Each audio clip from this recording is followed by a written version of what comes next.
Hey guys, it's Adrian over BHA here, bringing you a new video. Now I haven't done one on PIhole before. I thought it'd be kind of cool to put this together. So this is running PIhole in a Docker container, and then we're going to pull all that information into sensors and Home Assistant, even kind of show you how that you can enable and disable it from Home Assistant as well. So that's a lot to this video. It's kind of lengthy, but hopefully we can kind of get all this together and won't make it too bad. Let's check it out.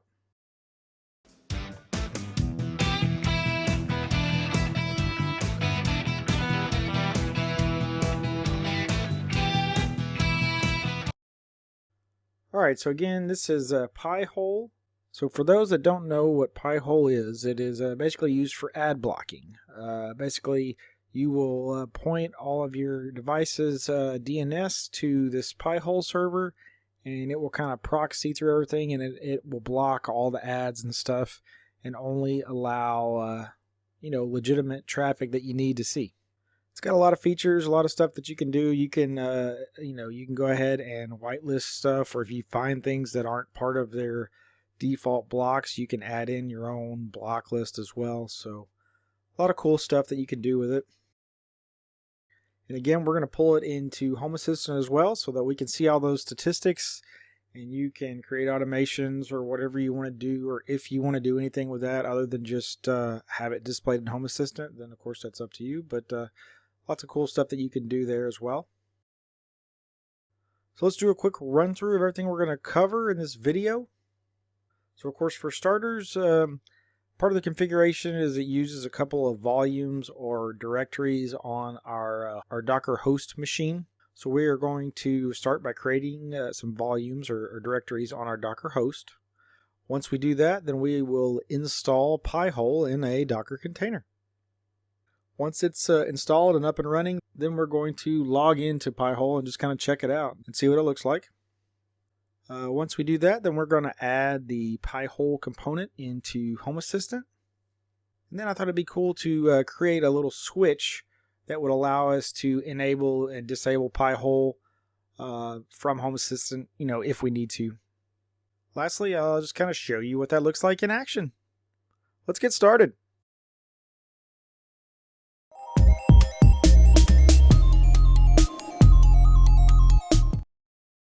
So like I said, for the first part, we're just going to create a couple of directories on our Docker host machine that we will use with our container install of PIhole. Most of my directories that I use for Docker containers, I just have in the root of my home directory on my Docker host machine. So here I am. I'm just going to create a directory called PIhole. This will be the one that will be used for the container itself. But I'm going to have a couple of subdirectories in there because there's two components to PIhole. One is just PIhole itself, and the other one is dnsmasq. So I'm going to create two more subdirectories underneath that PIhole directory. So we'll have a PIhole directory there and dnsmasq as well. And that's kind of what I'll use for the rest of the configuration for this setup. Once we have those in there, we can go ahead and move on to the next step.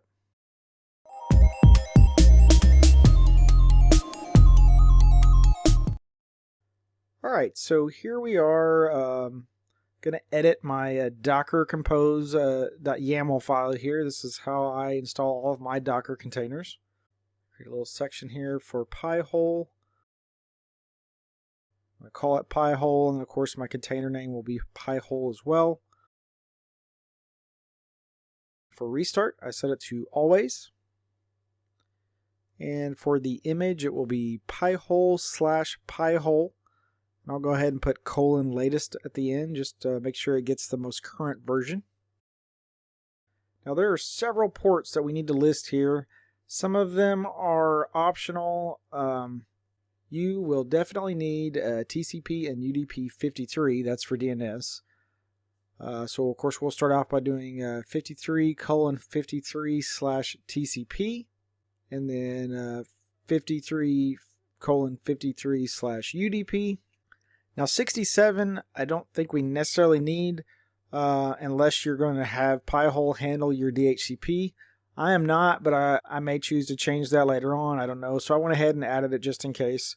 But that's what port 67 is for. So it'd be 67:67/UDP. Now these last two you definitely need. This will handle most of your internet traffic. So 80:80/TCP and 443:443/TCP. Those are both for HTTP and HTTPS traffic. Now under environment, there are a couple of environment variables that we're going to add here. One is the time zone. So TZ:, and then for me, mine is America/Chicago. You'll put whatever your time zone is there. The second environment variable is WEBPASSWORD. Now this will be the password you use to log into the admin console of PIhole. You don't have to set this here. If you don't, then it will randomly generate a password. But if you want to be able to have something that you know and can remember easily, then it might be best to go ahead and set your own password here. So we'll do WEBPASSWORD, all caps, : and then whatever you want to set your password to. All right, so for volumes, this is where we're going to point at our directories that we just created in the previous step. So for the first volume, it will be /home/adrian/PIhole/PIhole: /etc/PIhole. And for that second volume, it's going to be /home/adrian/PIhole/dnsmasq: /etc/dnsmasq.d. And once we do that, then we have to add in entries for DNS. So of course, for starters, you'll need 127.0.0.1. That's for the local host IP there. The second one, I added 1.1.1.1. That is a public DNS provided by Cloudflare. And then the third entry, again, this is completely optional. I added in the IP address of my default route, which will pull in the DNS from my local internet provider here where I'm at. So 10.10.10.1, which will basically point out to my internet provider's DNS. You could just have the first two and leave the third one out. It's up to you. Once we have all that in there, we can go ahead and save it.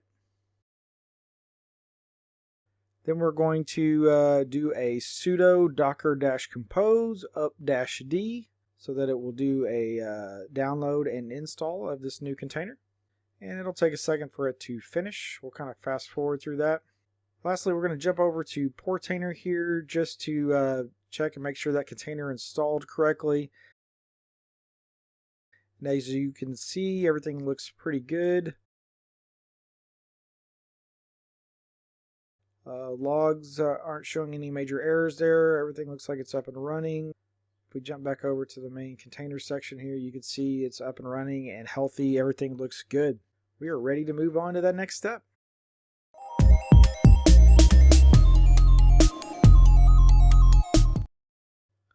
All right, so here we are. We're going to log in to the PIhole admin console.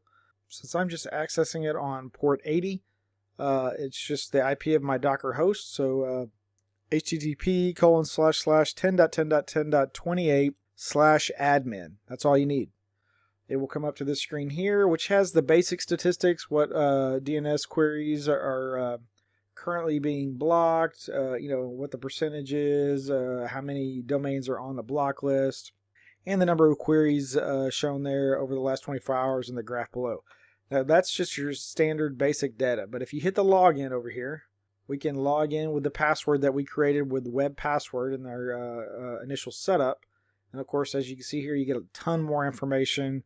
There's a lot of other things that you can do here, settings and everything else. So lots of cool stuff here. You can see the different query types, who's answering the queries, lots of cool stuff, lots of data here that you can play around with.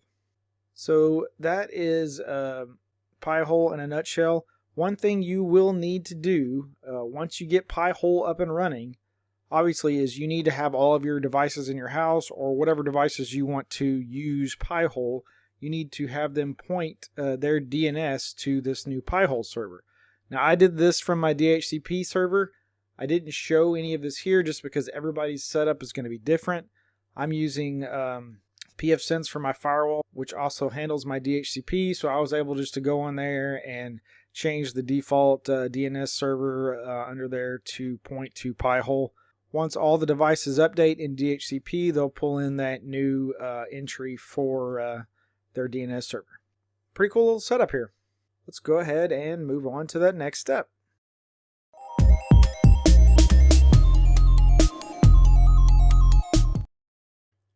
Alright, so now we're going to try to add this PIhole component into Home Assistant. Now the main thing that we need is we need to get our API key from PIhole. Now we can do that in the settings here. So from the dashboard we'll go to settings. There's a menu bar at the top. It says you're looking for API web interface.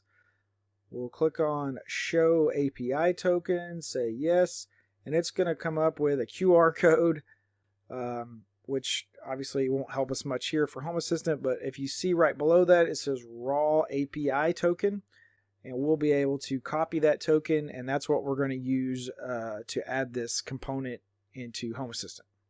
So once we copy that somewhere so that we have it, we'll go ahead and jump over to the command line again. And we are going to edit our configuration.yaml file, find us an open spot. Alright, so this component is pi_hole. For the host, it'll be the IP address of that Docker host machine, so it's 10.10.10.28 for me. For the name, you can give it whatever name you want. You can leave the name out of it, and I think it'll call it pi_hole by default, maybe, I don't know. I went ahead and called it PIhole just to make sure it's exactly what I want it to be called. And then the API key, since I'm using my secrets.yaml file here, I just did a exclamation secret and then pointed it at that entry PIhole_API key, which is how I have it set up in my secrets.yaml file.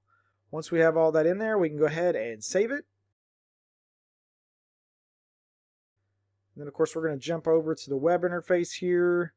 We'll go down to server controls and let's do a check config just to make sure everything looks good. And then of course we're going to restart Home Assistant for these changes to take effect. Give that a second to come back up.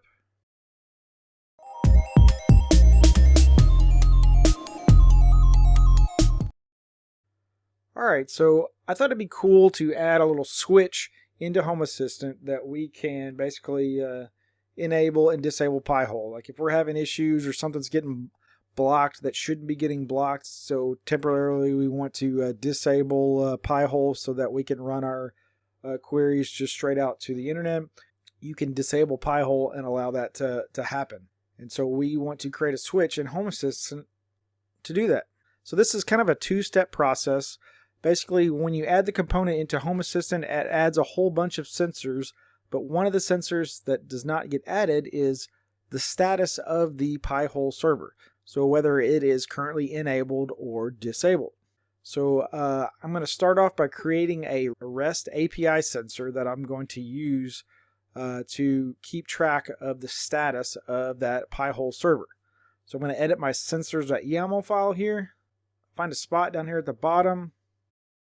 For the platform, it's going to be REST. For the name, I'm just going to call it PIhole status.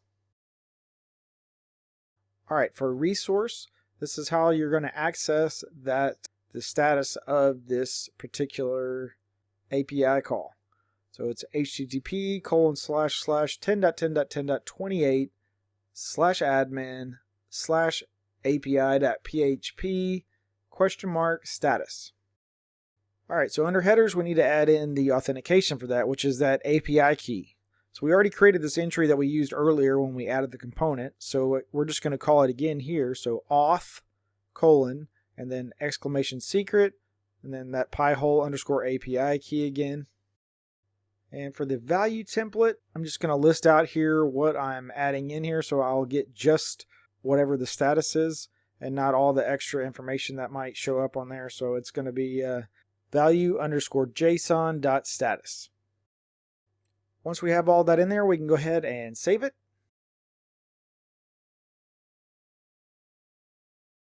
And now we are ready to create our template switch, which we will use to enable and disable PIhole. So I'm going to edit my switch.yaml file here and find an open spot down here at the bottom. For the platform, of course, this one will be template. I'm going to call it PIhole_switch, and then I'll give it a friendly name of PIhole Switch, so it'll just come in just like that. Now for the value template, I want to utilize that sensor I just created. So I'm going to say is_state sensor.pyhole_status and then enabled. So it'll keep track of whether or not it is enabled or disabled. All right, for the turn on part of this switch, I'm going to call the service pi_hole.enable. And then for turn off, it'll be pi_hole.disable. Now for disable, you have to give it a duration as well. So I added in a duration of 30 minutes.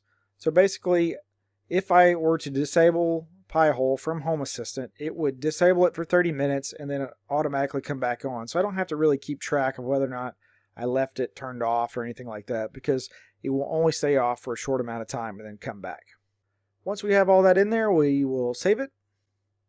And then of course we're going to jump over the web interface here. We'll do a check config to make sure that sensor and switch are up and running okay.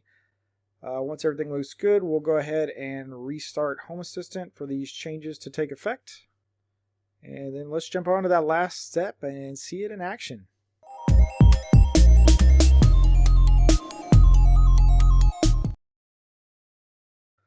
Alright guys, so here we have on the left is the admin console for PIhole. On the right, as you can see here, I have Home Assistant's web interface. I have a little card that has all of those PIhole sensors that it pulled in from the component, plus my PIhole switch that I added, and that sensor to keep track of whether or not it is enabled or disabled. So tons of information there, pretty cool. Interestingly enough, and I'm not quite sure I have an answer for you, but if you look at it, looks like Home Assistant's information is actually more up to date than what's listed on the web interface. I'm not quite sure I fully understand that, but the queries for today show to be higher than what's listed on the web interface, as well as it looks like the total number of ads that have been blocked for today also show to be higher. So that's kind of interesting there. Can't really explain that one. But if we were to hit this PIhole switch to disable it, as you can see, it temporarily jumps back to being turned on. That's okay.